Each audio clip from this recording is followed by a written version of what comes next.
교수인 그 마틴 셀리그맨 박사에 의하면 그 낙관적이거나 또 긍정적인 사람들이 그렇지 못한 사람들보다 수명이 훨씬 더 길고 또 건강하고 또 행복감을 더 느끼고 그리고 더 많은 일들을 성취할 수 있다라고 합니다.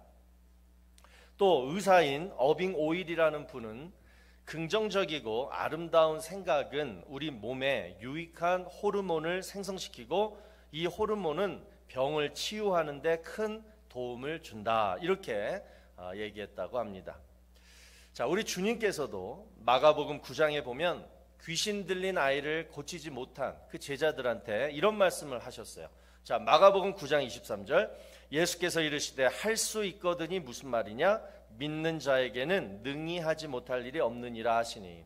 그러니까 할 수 있다, 이것이 바로 믿음이라는 거예요. 긍정적인 믿음을 가지고 긍정적인 말을 하는 사람은 능히 못할 일이 없는 줄로 믿으시기 바랍니다. 오늘 우리가 살펴볼 하나님의 네 번째 질문도 바로 이 긍정적인 믿음과 관련된 말씀입니다.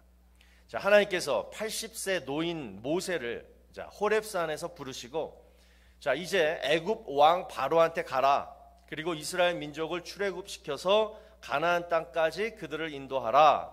자, 그러자 모세가 바로 하나님한테 이렇게 얘기합니다. 안 됩니다, 하나님.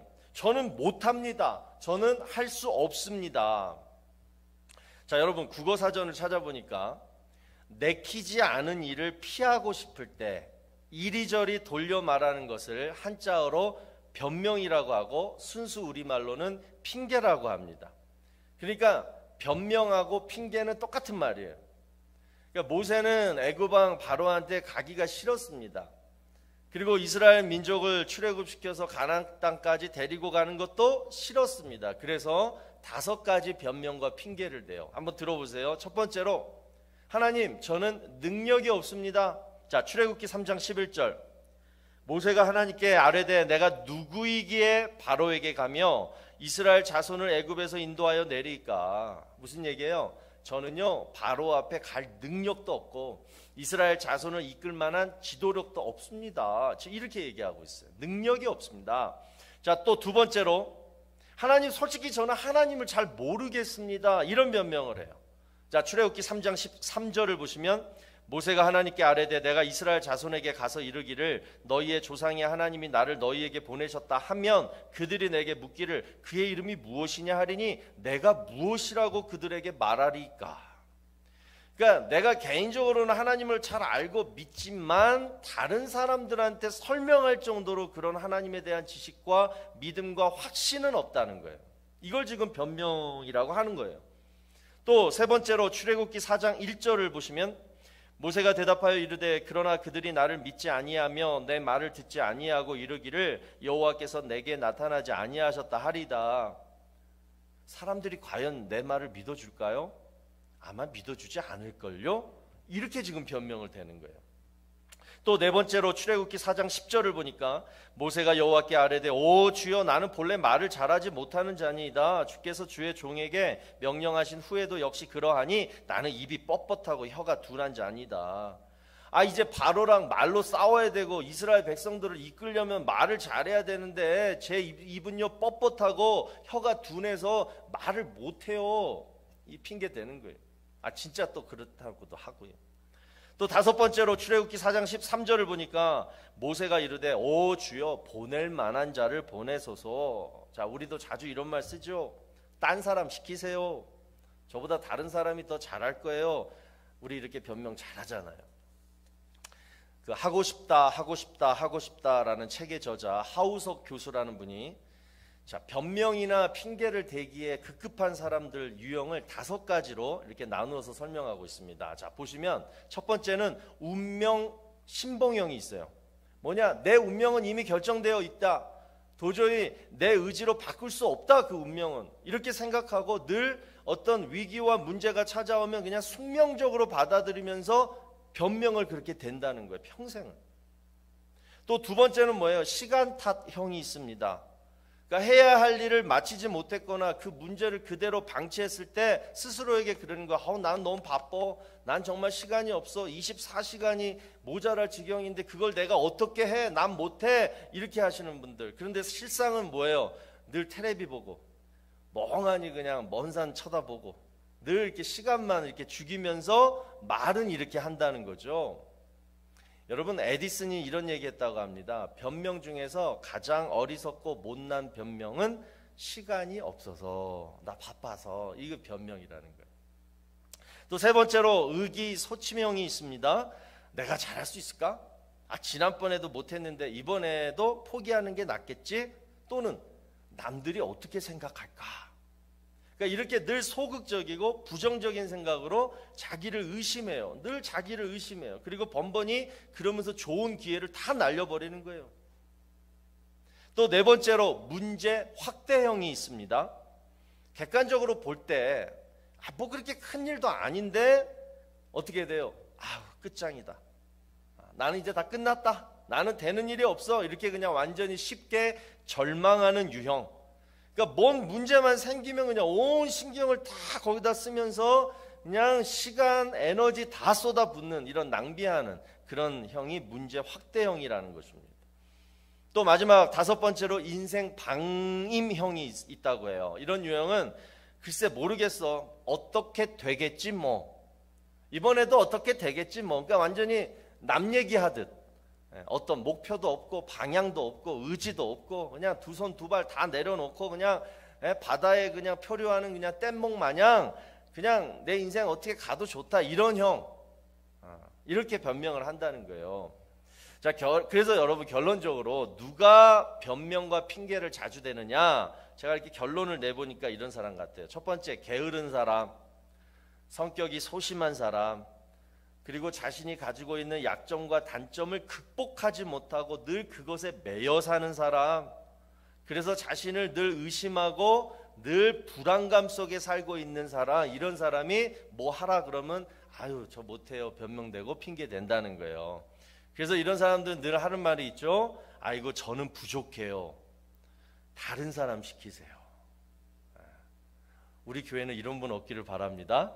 어제도 제가 특별히 오늘 또 한 분이 아프시다 그러고 한 분 또 직장일 때문에 오늘 찬양팀을 못 쓰신다고 전화가 와서 어떡하지? 요즘 저도 목소리가 좀 기침이 나오고 그래서 좀 걱정이 되더라고요. 그래서 제가 그냥 우리 아는 성도님한테 딱 카톡을 보냈는데 세상에 5분, 10분 안에 그냥 왔어요. 예, 알겠습니다. 할렐루야. 제가 얼마나 기분이 좋았는지. 그래서 오늘 두 분이 이렇게 또 쓰셔서 찬양 잘하죠? 앞으로도 계속 하셔야 되죠? 예. 제가 너무 기뻤습니다. 변명과 핑계를 몰라요, 우리 교회 성도들은. 시키면 다 하시는. 감사합니다. 여러분, 또요, 성경적으로 봤을 때 여러분 이 변명이 참 안 좋아요. 뭐냐면 변명은 믿음이 부족한 거예요.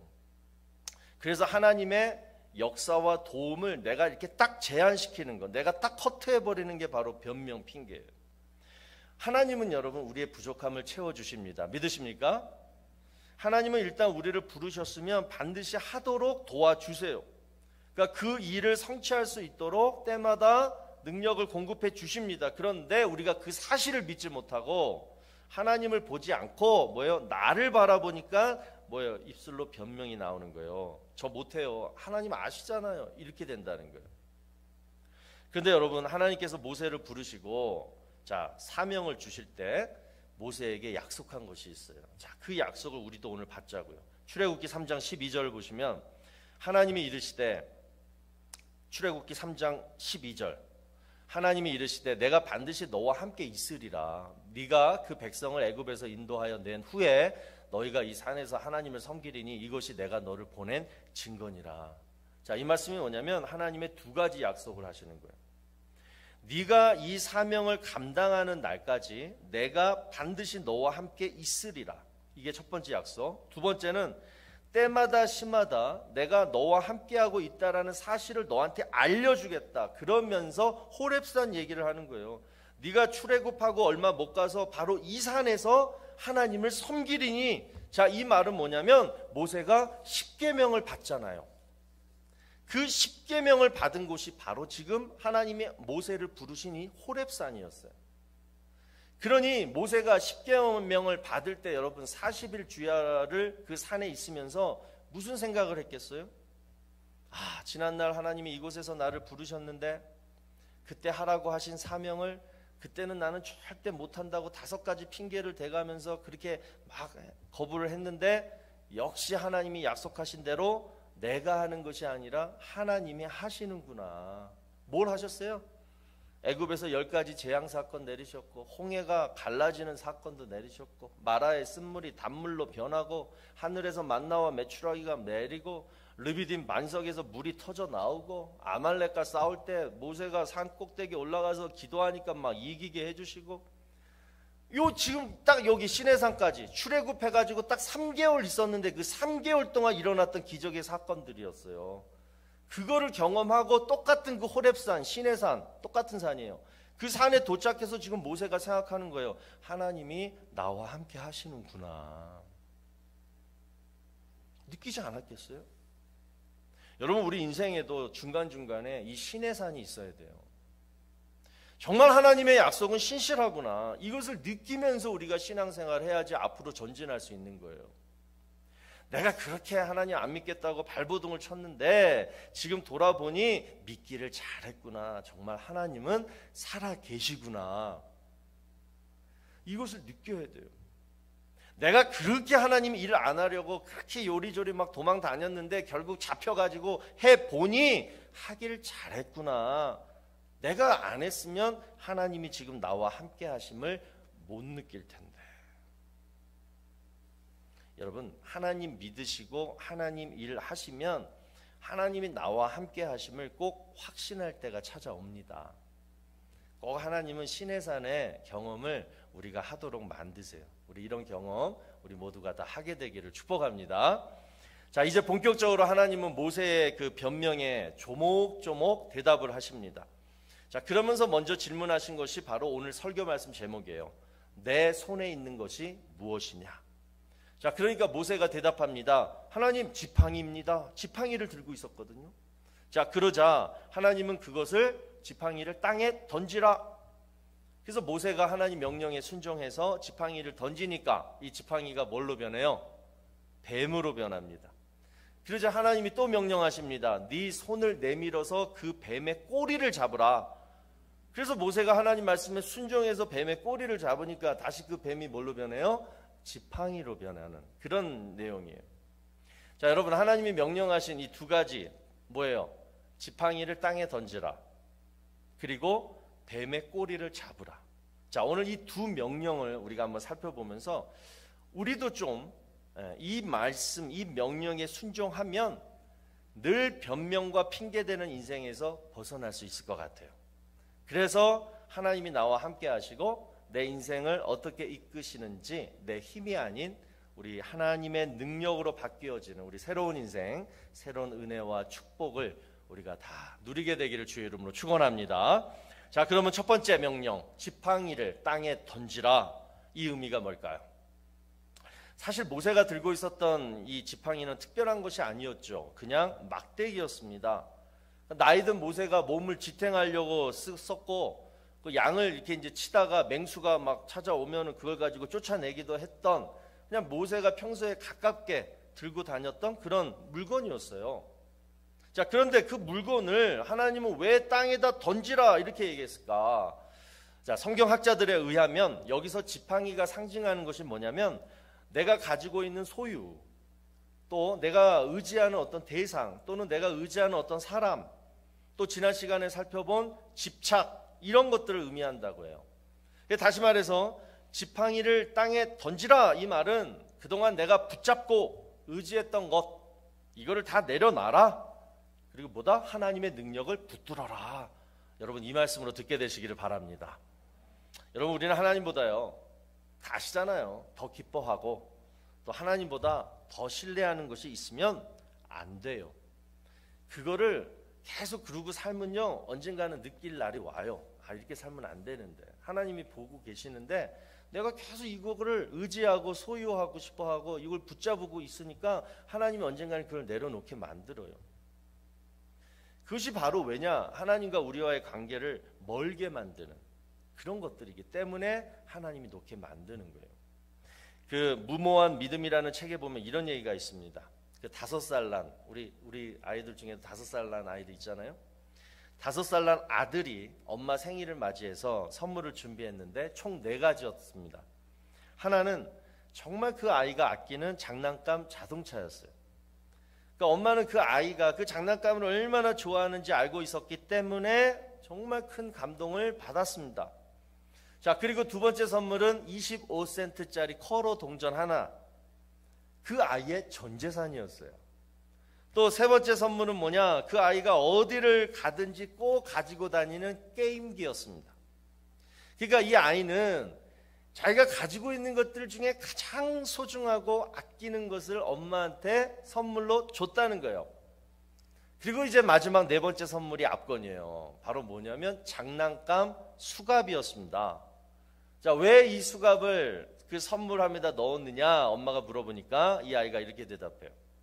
오늘은 엄마 생일이니까 한쪽 수갑은 내 팔에, 다른 한쪽은 엄마 팔에 채워서 온종일 엄마와 함께 있고 싶어요.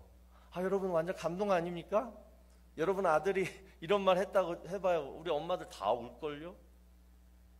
저도 5살 때 그랬던 것 같아요. 근데 우리 다들 변하죠? 여러분, 그동안 내가 붙잡고 의지했던 것을 다 내려놓고 우리 하나님의 능력을 붙들라, 이 얘기는 결국 뭐냐면요, 정말 살아계신 하나님을 내가 실제로 한번 경험해보고 싶다, 이 얘기예요. 친근함, 동행, 말씀으로만 들었던 하나님의 사랑을 내가 한번 체험해보고 싶다, 이 얘기예요. 그래서 내려놓자는 거예요. 내려놔라 그래서 누가 내려놔요? 이러한 어떤 기대함이 있기 때문에 내려놓을 수 있는 거예요. 그래서 내가 지금까지 사랑했던 것, 또 의지했던 것, 무슨 일만 있으면 그냥 확 붙잡으려고 했던 거 다 여러분 던져버리시고 하나님의 사랑을, 또 하나님의 능력을 내가 이번에 진짜 한번 체험해보자, 내가 한번 경험해보자, 이 사모함으로 그런 마음을 딱 가질 때에 여러분 내 손에 하나님의 지팡이가 들려지게 된다라는 거예요. 내 것을 내려놔야지 하나님의 것이 들려진다는 거예요. 지금 내 손에 내게 너무 많아가지고 지금까지 하나님의 것을 내가 한 번도 못 잡았다는 거예요. 여러분, 여기서 하나님의 지팡이가 뭘 의미할까요? 바로 하나님의 사랑과 능력입니다. 내가 늘 너와 함께 하리라 아까 약속하셨잖아요. 그런데 말로만 하지 아니하시고 정말 내가 힘들 때, 정말 내가 정말 하나님의 도움이 필요할 때에 하나님의 사랑과 능력이 나를 붙들어 준다는 거예요. 언제? 내 것을 내려놓을 때. 여러분, 우리 이 하나님의 은혜와 축복을 우리 꼭 누리게 되시기를 바랍니다. 또 이제 두 번째 명령, 뱀의 꼬리를 잡으라. 이게 뭘 의미할까요? 자, 지팡이를 던졌더니 지팡이가 뱀이 되었습니다. 여러분, 모세가 얼마나 놀랐을까요? 사막에는요, 뱀이 그냥 뱀이 아니에요. 그 살모사 같은 뱀이에요. 그러니까 얼마나 그 무서운지 몰라요. 그런데 뱀의 꼬리를 잡으면 어떻게 돼요, 여러분? 바로 물어요. 뱀의 어디를 잡아야 돼요? 머리를 잡아야 되는 거예요. 근데 머리를 누가 잡아요? 그래서 안 물리려면 하여튼 머리를 잡아야 되는데 지금 하나님이 모세한테 뭐라 그래요? 꼬리를 잡아라. 자, 그러면 왜 하나님은 이런 무시무시한 일을 모세에게 명령하셨을까? 무슨 의미일까? 우리의 이성과 논리를 내려놓고 하나님과 함께 믿음의 모험을 한번 해보라는 거예요. 모세가 그러지 않겠어요? 모세도 알죠. 80세 노인인데, 야, 이거 살모사 같은 뱀인데 지금 꼬리를 잡아? 얘가 확 나 물면 어떡하지? 자기의 이성이 있고 논리가 있는데, 근데 그걸 내려놓고 어떻게 돼요? 그냥 한번 모험해보자. 하나님이 어떻게 해주실지 한번 보자. 바로 이 마음이었다는 거죠. 여러분, 믿음의 모험이란 말은 다른 말로 온전한 순종을 말합니다. 여러분, 여리고성이 언제 무너졌어요? 제사장들이 양각 나팔을 딱 힘차게 불 때 무너져요. 삼손이 블레셋 군대를 물리칠 때 뭘로 물리쳤어요? 나귀 턱뼈 하나로 물리쳤어요. 기드온의 300 용사, 그들이 뭘 가지고 승리했어요? 흙으로 만든 항아리와 횃불로 이겼어요. 다윗은 거인 골리앗을 뭘로 이겨요? 물맷돌, 그걸로 이겼어요. 여러분, 아니 진짜 하찮고 이렇게 별것 아닌 것들이 어떻게 이런 위대한 승리를 안겨줬을까요? 바로 그 물건이 아닌 그 물건을 가지고 있는 사람의 온전한 순종이 이기겠다는 거죠. 여러분, 하나님이 원하시는 온전한 순종은 우리 인간의 논리, 계획, 생각 이런 걸 뛰어넘는 순종입니다. 엘리사가 다 알잖아요. 우리 나아만 장군한테 요단강에 가서 7번 몸을 담궈라 이렇게 얘기했어요. 진물이 막 질질질질 흐르는데 그 몸을 그 더러운 요단강에다가 7번 담궈라. 이게 여러분, 이게 이성적으로 이게 되냐고요. 그래서 화냈잖아요. 내가 좀 나를 무시하냐고. 그러니까 이 이성과 상식에 어긋난 일을 그래도 신한 말 듣고 그래 한번 해보자 하고 몸을 딱 7번 담궜을 때, 뭐 5번 6번도 안 돼, 딱 7번 담궜을 때 어떻게 돼요? 병이 나았잖아요. 여리고 성도 6일 동안 한 바퀴씩 돌아라. 그리고 7째 되던 날 어떻게 돼요? 한 번 더 7번 딱 채웠을 때에 양강나팔 소리와 함께 여리고성이 탁 무너져요. 여러분, 성경에서 7이라는 숫자 아시죠? 뭐예요? 완전함, 온전함을 상징하는 숫자예요. 그러니까 내가 할 수 있는 최선의 온전함, 내가 하나님께 할 수 있는 최선의 완전함. 나는 늘 불완전하지만 이 일만큼 내가 정말 온전하게 완전하게 하나님 앞에 순종하려고 하는 그 노력, 이게 바로 온전한 순종인 줄로 믿습니다. 이 순종을 하나님 앞에 보여드릴 때에 하나님은 능력을 베풀어 주신다는 거예요. 자, 역대하 16장 9절 보세요. 여호와의 눈은 온 땅을 두루 감찰하사 누굴 바라봐요? 전심으로 자기에게 향하는 자들을 위하여 능력을 베푸신다는 거예요. 전심으로 하나님을 향하는 자가 뭐예요? 온전한 순종하는 자라는 거예요. 그런 자에게 하나님은 능력을 베풀어 주신다. 우리 사랑하는 성도님들, 우리 온전한 순종 우리 주님 앞에 보이기를 주의 이름으로 축원합니다.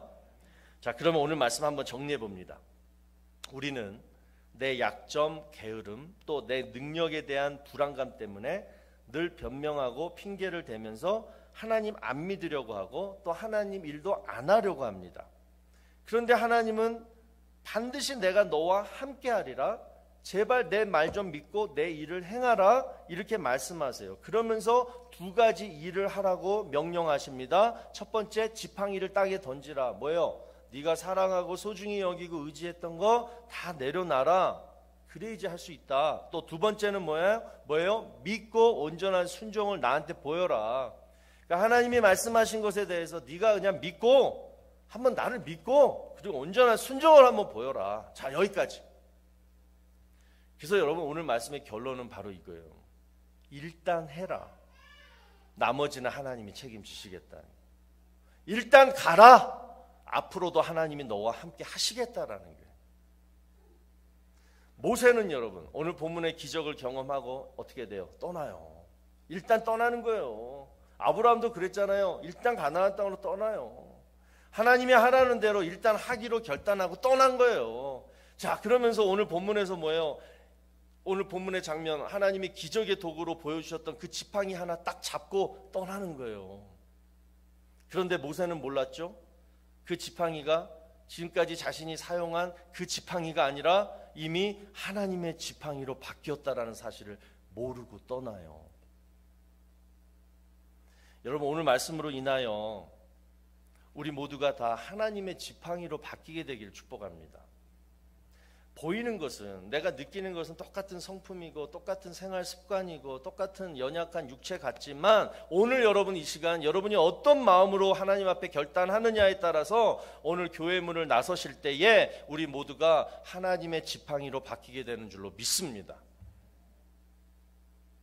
그러려면 여러분이 하나님보다 더 소중하게 여기고 더 의지하던 것을 빨리 내려놓으세요.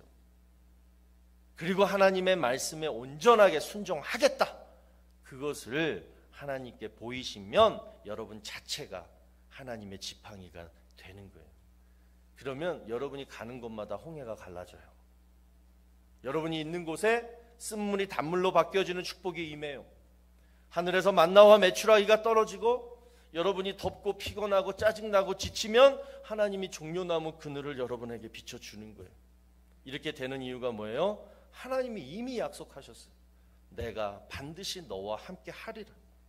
네 손에 들려진 그 지팡이처럼 내가 너의 항상 함께 있으리라. 우리 시간 한번 기도하겠습니다. 여러분, 가나의 혼인잔치에서 빈 항아리에다가 물을 채웠을 때 그 물이 포도주로 변했죠. 항아리에 능력이 있었던 것도 아니고 물이 무슨 신비스러운 물이어서도 아니었어요. 종들이 주님의 말씀에 그대로 순종했을 뿐이었습니다.